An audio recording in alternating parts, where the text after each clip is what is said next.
তো এটার রেট হলো 70 টাকা, আপনাদের হারতেছেন 70 টাকা দাম এটার। তো যাই হোক 70 টাকা হইলে চেক করি যে কত।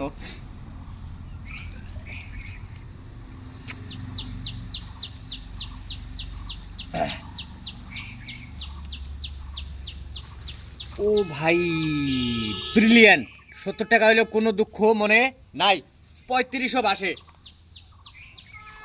আমার মনে একটা কথাই খালি আজকে এটা কইতাছে বারে বারে আপনাদের কাছে যে কাবাডারি 3 আলির গাখীর ব্রিলিয়ান্ট, মানে 60 টাকা 70 টাকা কেজি গাখীর, সেই গাখীরের পয়েন্ট বাড়াইতেছে অনলি 35।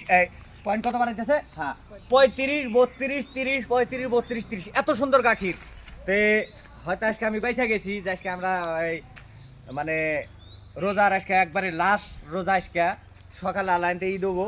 তো যাই হোক, তে বস্তুটা যদি আজকে আমি 6 জন মানুষেরই গাখীর চেক করলাম না, আমার বোধহয় সবেরই গামছা দেয় রাখতো, কিন্তু গামছা দিলে আমার মনটা সন্তুষ্ট থাকতো এই কারণে যে রাইজে পুরা সমাজের পাবলিকে আর কি নম্বর 1 পজিশনের গাখীর খিলাইতেছে, নম্বর 1 পজিশনের। তো জায়গা আমার মনটা অনেক সন্তুষ্ট।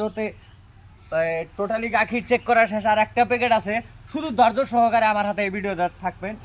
আর আমার মনে আজকে একটা কথা কইতে আছে যে আমার গাখীর চেক করাটা কোথায় এই আঙ্গর এই গ্রাম অঞ্চলটায় সাকসেসফুলি হয়েছে, মানে কেহামে যে হিসাবে আমি দেখতেছি গাখীরই বর্তমান বেজাল আমি পাইতাছি না। তো এই বস্তুটাই আমার আশা ছিল যে আমার কোনো সাবস্ক্রাইবার করার দরকার নাই, আমার কেউ লাইক দিয়েন না আপনারা, আমার চ্যানেলটা কেউ সাবস্ক্রাইবও করেন, আমার কোনো প্রয়োজন নাই। কিন্তু হ্যাঁ, আপনারা যদি একটা আনলিগেল বস্তু দেখেন যে এই বস্তুটা এই মানুষটাই ভুল গাখীর ব্যস্ত আছে, তাহলে ওর কাছে আর জীবনে গাখীর নেবেন না আপনারা।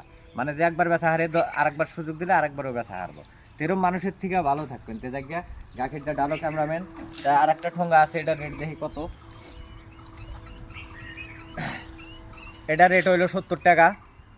মানে আজকে কাবাডারি 3 আলিতে বহুত গলাইছিল যে গাখীর গুণা হয়তো বেলেগ বেলেগ, মানে বহুত মানুষ আছিল, সবার কাছে আমি এক এক প্যাকেট নিছি, কিন্তু মানুষগুলো নতুন নতুন মানুষ আসাল।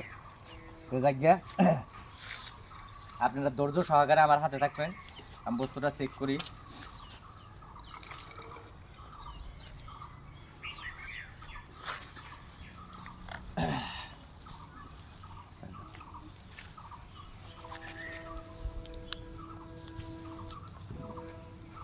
ওটাও 32, সব গাখীরেরই পয়েন্ট 32। তা আমার মনে কি কয় আজকে মনটা খুবই হ্যাপি, খুবই খুশি, খুবই সন্তুষ্ট যে এই ঈদের বাজার আর আজকে লাস্ট ডেট, কিন্তু পাবলিকে মানে গাখীর যারা বিক্রি করে সেই ভাইয়েরা আমার